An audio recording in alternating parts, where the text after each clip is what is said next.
않는 상황들이 항상 펼쳐지게 되어 있습니다. 우리들의 탄생, 태어나서부터 죽을 때까지 결코 좋은 상황만 펼쳐지는 건 아니고, 어쩌면 예수를 믿으면서 어려운 상황이 더 펼쳐질 수도 있습니다. 누가 가난하고 싶겠으며, 누가 병을 만나고 싶겠으며, 누가 직장 생활하면서 옆에 있는 사람과 갈등하며 시험 받으면서 직장 생활하고 싶겠습니까? 다 결혼을 해도 지혜로운 사람과 결혼하고 싶고, 다 결혼해도 잘 되길 원하겠죠. 잘 되길 원해. 감사한 거죠. 근데 인생에는 그렇게 좋은 상황만 펼쳐지는 건 아닌 것 같고요. 하나님은 그런데도 범사에 감사하라. 범사에 감사가 가르쳐. 데살로니가전서 5장 18절에 성경을 주시기를 범사에 감사하라. 그런데 그게 참 이해가 안 돼요. 모든 일에 감사하라 그러는데 감사할 게 아닌데 뭘 감사해. 그래서 이 감사는, 우리가 생각하는 감사는 좀 다른 것 같아요. 하나님의 범사에 감사하라 그랬을 때 한번 적어볼게요. 감사할 게 없어요, 사실은. 그런데 하나님은 이 감사가 우리가 생각하는 감사. 그래서 범사에 감사 이렇게 했을 때, 범사 감사 그랬을 때, 범사 감사인데 모든 일에 감사? 근데 이 감사는 우리가 생각하는 감사가 좀 다른 것 같아요. 우리는 좋은 일이 있으니까 감사하고, 나쁜 일이 있으니까 감사하고, 감사합니다. 감사합니다. 이렇게 도와주셔서 감사합니다. 용서해 주셔서 감사합니다. 당신이 일이 잘 풀리는 거 보니까 참 감사하네 하는, 그때 쓰는 감사와 하나님이 니네 감사하라는 내용은 좀 다른 내용인 것 같아요. 왜냐하면 감사할 수 있는 상황들이 아닌데, 근데 범사에 감사하라. 그래서 하나님이 주신 그 감사라는 그 뜻은 뭐냐면 영적인 단어. 예? 정말 감사할 수 없는 사람들 많이 봤나 봅니다. 이 사람 뭐 감사. 돈은 돈대로 없고, 남편은 30대 젊은 날에 일찍 죽었고, 자식 키우기 너무너무 힘들고, 또 별의별 이해 안 되는 많은 이상한 상황들이, 정말 현실을 받아들일 수 없는 그런 상황들이 많아요. 그런데 세월이 지난 다음에 보면 더 신앙이 성숙해져 있고, 더 영적으로 감사의 내용을 말하고 있어요. 늘 그 입술엔 감사하죠. 하나님은 감사할 게 없는데. 그래서 이 하나님 말하는 범사의 감사는 우리가 잘 되면 감사하고 안 되면 감사 못하는 그런 감사는 아닌 것 같아요. 우리가 감사하지 못하는 것은 변화를 추구하려고 하는 것 때문에 그렇죠. 변화. 오늘 제목이 있는 것처럼 변화. 자, 현재 상황이 있는데 현재 상황에서 우리가 좀 변화되기를 원하는 것 때문에 문제예요. 현재 상황인데 이걸 좀 변화됐으면 좋겠어. 왜 내가 지금 돈을 이 정도 벌고 있는가? 좀 더 벌었으면 좋겠고, 왜 내가 이 정도 허리가 아픈 거야? 좀 안 아프면 좋겠고 하고, 현재 상황에서 다른 상황으로 변화되기를 원합니다. 변화되길 원하기 때문에 이 상황이 잘 변화되질 않거든요. 그러니까 감사가 없는 거죠. 근데 하나님은 범사에 감사하라. 왜냐? 범사에 감사하라. 왜 그럴까? 왜 그렇게 말씀하셨을까? 오늘 그 사도 바울의 빌립보 감옥에서의 사건 읽어드렸는데, 그래서 거기서도 그런 일들이 있습니다. 범사에 감사하라. 감사할 수 없는 건데, 이것은 우리들의 상황에 따라서 감사하고 말고 그런 건 아니고, 오래전에 읽었던 책 중에서 멀린 캐로더스의 Prison to Praise라는 찬양이 있습니다. 그 책이 있습니다. 이게 번역되기는 감옥 생활에서 찬송 생활로, 한 요 정도 크게 되는 책인데, 하여튼 그 감옥 생활에서 찬송 생활로 그런 책을 읽었던 기억이 납니다.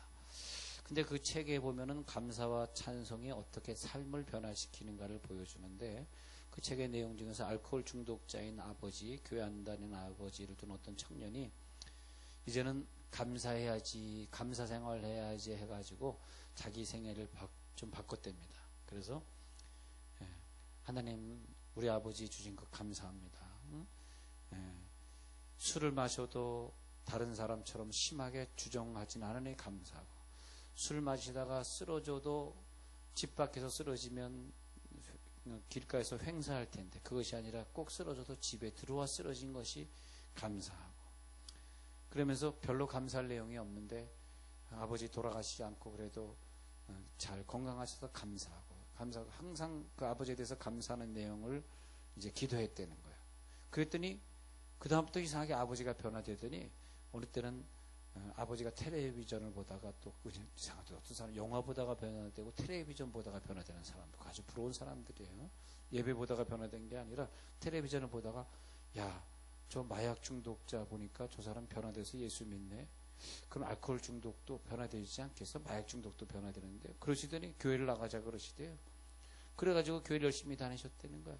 그래서 이 저자가 참 정말 감사다. 내가 그 아버지를 놓고 감사했더니 하나님이 이런 축복을 주셨다. 그래서 감사는 내 삶이 변화되지 않기 때문에, 내 형편이 좀 나아지지 않기 때문에 불평하는 그런 삶이 아니라 변화되지 않는 삶을 통해서 감사하니까 하나님이 더 좋은 환경을 주시더라. 이제 그런 내용들이 많습니다. 그래서 변화는 내 힘으로 되는 것이 아니라 내 재능과 내 능력으로 되는 것이 아닌데 말이에요.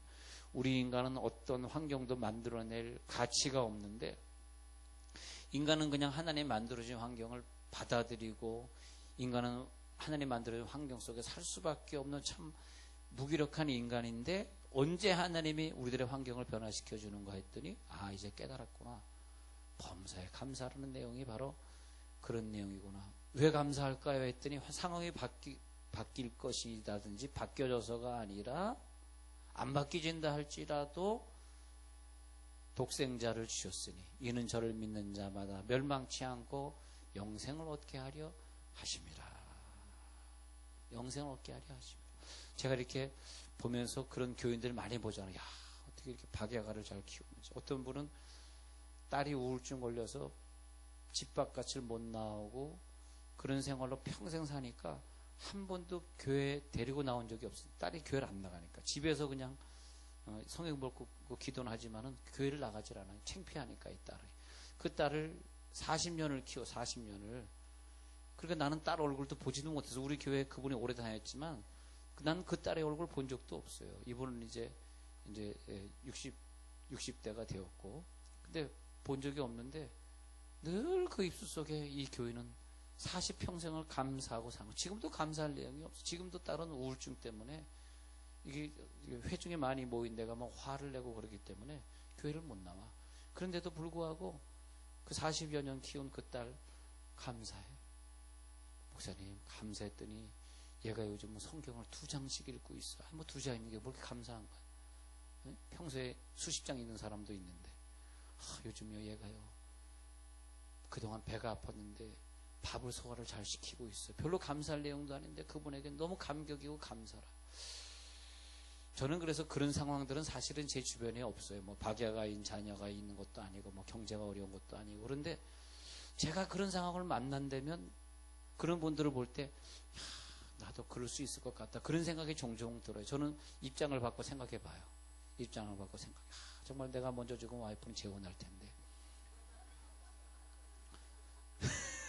듣고 계셨군요. 안 듣는 줄 알았어. 나 여러분들이 조용하길래. 네,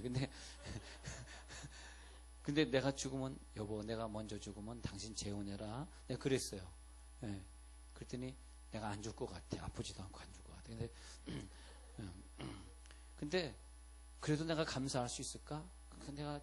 내가 먼저 죽으면 분명히 와이프는 그 다음날로 재혼할 텐데, 네, 감사할 수 있을까?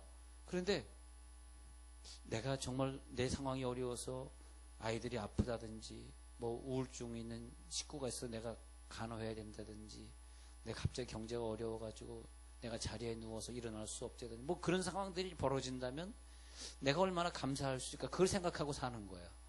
내가 이런 상황이 벌어진다면 내가 정말 감사할 수 있을까? 근데 그 감사라는 내용이 내 삶의 상황하고 아무 관계없는 거라는 거죠.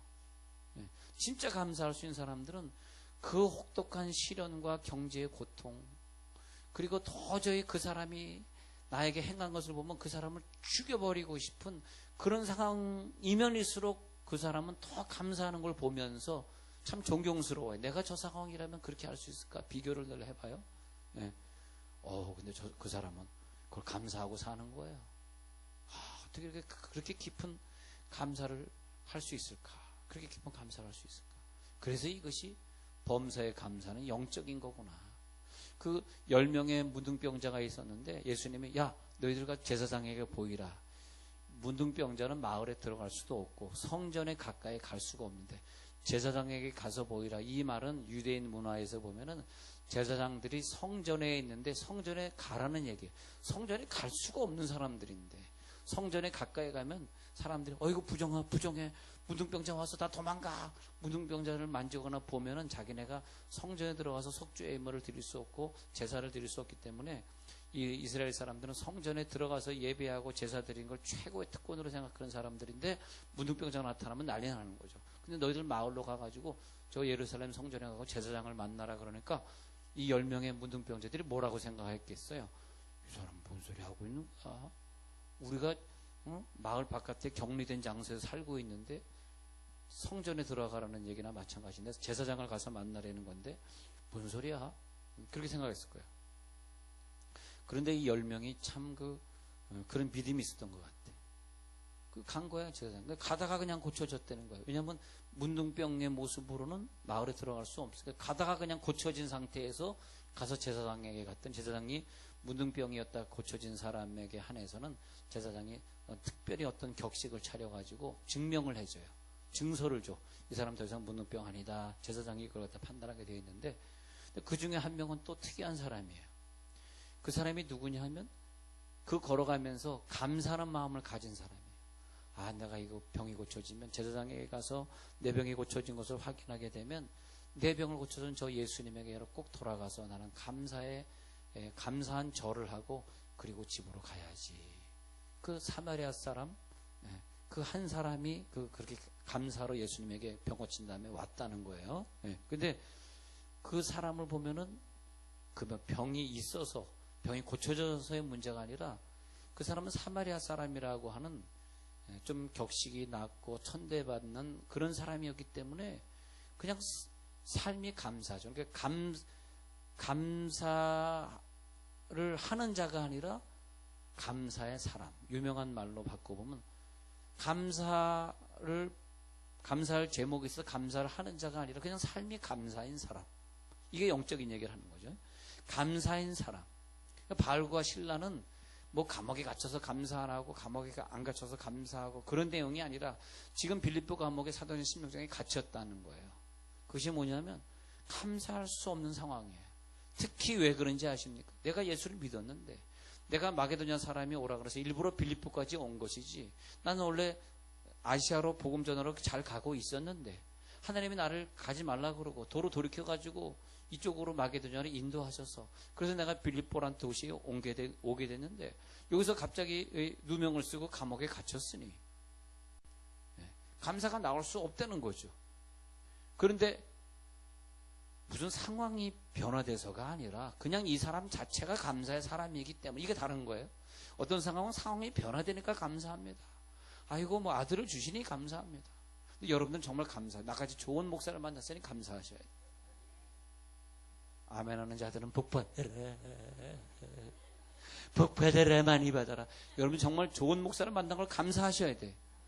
아멘 크게 할 줄 알았다. 내가. 바울이 지금 감옥에 갇혀서 사도행전 16장 아까 읽어드린 구절에 보면은 밤중쯤 되어 밤중이란 말이 나타나는 것은 어둠의 세월, 연단의 세월, 아픔의 세월이라는 걸 상징하는 거예요. 밤이라고 하는 것은 그래서 밤이 되고 아침이 되니 첫째 날이로다. 밤이 되고 아침이 되니 이 6번의 창조, 6날의 창조를 말씀하시며 창세기에서 밤이 되면 아침이 돼. 이 말이 뭐냐면 연단이 지나가니 또 새로운 상황 후에 또 두 번째 연단이 지나가니 그런 뜻이에요. 그러니까 밤중쯤 되어라고 오늘 사도행전 16장에서 말하는 것은 연단의 세월, 고통의 세월을 상징하는 것입니다. 밤중쯤 되어 지금 연단 속에 들어갔으니 지금 바울과 실라가 굉장히 힘드니 그런 상황이에요. 그런데 밤중에 됐는데 바울과 실라가 도저히 기도할 수 없는 상황, 찬송할 수 없는 실정에서 바울과 실라가 기도하고 하나님을 찬송하며 왜 그럴까요? 상황에 관계없이 이 사람들은 감사와 찬송과 기도의 사람이에요. 감사의 사람, 기도의 사람, 찬송의 사람. 어쩌면 어떤 사람에게 아주 극한 상황을 주신 것은 그렇게 감사하고 기뻐하고 살라고 그런 것 같아요. 근데 오히려요, 그냥 걱정 없이 잘 되는 사람은 이상하게 예배 잘 안 하고 감사 찬송을 잘 안 해. 그 참 이상합니다, 그게.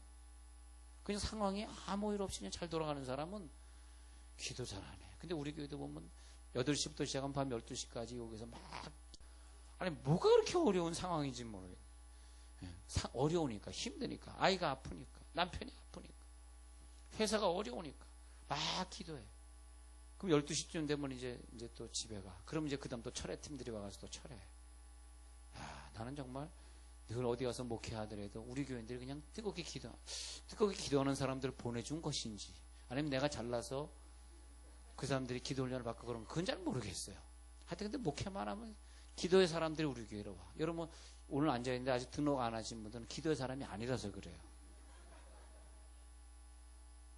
그게 기도의 사람. 우리 중고등학교 애들 막 무릎 꿇고 뜨겁게 기도합니다. 근데 저 솔직히 얘기해서 내가 걔네를 뜨겁게 했다든지, 뭐 전도사님들이 교사들이 걔네를 이렇게 만들었다든지 그렇게 말하고 싶진 않아요. 워낙에 다른 지역에 있던 대전이나 공주나 조치원에서 워낙에 뜨겁게 믿던 아이들을 하나님이 우리 교회로 보내주셨어. 난 얼마나 겸손합니까 오늘. 상당히 겸손하게 느껴지죠. 진짜 겸손하게 말하고 싶어. 내가 걔네들을 뭐 은혜 받겠다 그렇게 말하고 싶진 않아. 근데 애들이 얼마나 뜨겁게 눈물 흘리면서 찬송하고 기도하는지 내 마음이 너무 기뻐. 사실은요, 너무 기뻐. 왜냐면 그런 아이들 주신 게 너무 기쁜 거야. 그래서 나는 항상 그 아이들을 보면, 야, 쟤네들이 나중에 나이 들어서 정직한 공무원이 되어줘야지. 쟤네 나이가 들어서 훌륭한 국회의원이 되어지면 정쟁에 휩싸이는 나라가 되지 않겠지. 기대합니다. 여러분 원망하고 낙심하는 상황이 벌어질 때 감사의 사람이 되십시오. 감사의 사람. 그냥 감사하기로 마음 먹으십시오. 그냥 감사하기로. 오늘 바울과 실라가 하나님 마게도냐에 오라 그래서 왔는데 이게 뭡니까? 우리 든든히 착고에 채워져 있고 온몸에 상처 나가지고 아주 죽겠습니다. 아주 힘듭니다. 네? 제가 어떤 집에 이렇게 신방을 갔다 그러면 병석에 누워 있어요. 남편이 다 죽어가. 그런데 막 울면서 원망하고 있어. 집사님, 남편 살리고 싶으세요? 감사의 사람으로 변화되면 당신에게 감사의 사람이 누릴 수 있는 특권 은사가 나가게 돼 있어요. 이 특권 은사, 남편의 병을 고치는 그 축복은 감사의 사람에게만 주어진 거예요. 여러분 지금은 아무 일 없지. 여러분 그래서 감사하지 않고 사실 수 있고 예배하지 않고 살 수 있는데 이 상황이 계속된다고 여러분 믿습니까? 난 그렇게 생각하지 않아요. 이 세상이라고 하는 것은 항상 내게 좋은 일만 벌어지는 것이 아니야. 교통사고가 기다리고 있는지 어떤 일이 그런지 어떻게 알아? 여러분 지금 감사의 사람이 되어 있어야 돼. 지금 감사의 사람이 되어 있어서 지금 감사의 생활은 예배로 나타나는 거죠. 집에서 성경 있는 걸로 나타나는 거죠. 저는 내 인생이 참 짧은 것 같아요. 내가 앞으로 몇 년을 더 살지 모르지만 주님 만나는 순간까지 내가 얼마나 더 복음을, 여러분 근데 여러분들이요, 바울과 실라 얘기하고 마칠게요. 그래가지고 바울과 실라가 그 밤중이 되었는데 감사의 사람이니까 그냥 감사가 나오는 거야. 야, 감사하고 찬송하자 하면서 거기에서 막 찬송하는 거지. 막 찬송하면서 우리 함께 기도해 주 앞에 나와 두 손 들고 하늘 문이 열리고 주의 빗줄기 하면서 이 땅 가득 내리도록 막 하늘 문이 열리고 막 찬양을 하는 거야. 그냥 막. 그리고 옥문을 열어달라고 찬양한 거 아니에요. 바울은 지금 옥문 갇히면 더 감사해. 내가 감옥에 갇히면 복음은 더 매이지 아니하리라. 내가 감옥에 갇힐수록 복음은 더 멀리 흘러나가. 감사해 나는. 그리고 그냥 옥문 열어달라고 한마디도 안 한 거야. 그냥 찬송 부른 거야. 그래서 오 예수님 내가 옵니다. 못 박히신 십자가 앞에 그 큰 사랑 눈물에 겨워 울며 돌아옵니다. 그냥 찬양만 부른 거예요, 바울은. 할렐루야. 기다려도 니 모지않고. 아니 그 주님을 기다리는 거. 주님을 기다리며 주님을 기다려도 니 모지않고. 아니 그 가곡에다가 가사를 바꿔서 부르니까 그렇게 은혜가 되더라고. 말레소리 물레소리에 주님 기다렸네. 난 그 가사를 바꿔 불러 나 혼자 그냥. 주님 오시길 난 사모하며 기다리렵니다. 주님 언제 오시려나이까. 감사의 기도. 그랬더니 사도 바울과 신라가 감사의 찬양을 부르고 있는데 옥문이 열려버리는 거예요. 야, 이게 뭐야? 우리 옥문 열어달라고도 하지 않았는데. 여러분, 감사하지 않고 불평하고 있는 한 문은 안 열립니다. 그러나 왜 저 사람을 통해서 나를 연단하실까 감사하시고, 왜 저 사람을 통해서 나를 아프게 하시는가, 왜 저 직장에 저 사람이 늘 나를 갖다가 비방하는가, 왜 나는 어려운 직장 다니는가. 먼저 제일 중요한 건 감사의 사람이 되시는 걸 믿으시기 바랍니다. 하나님 감사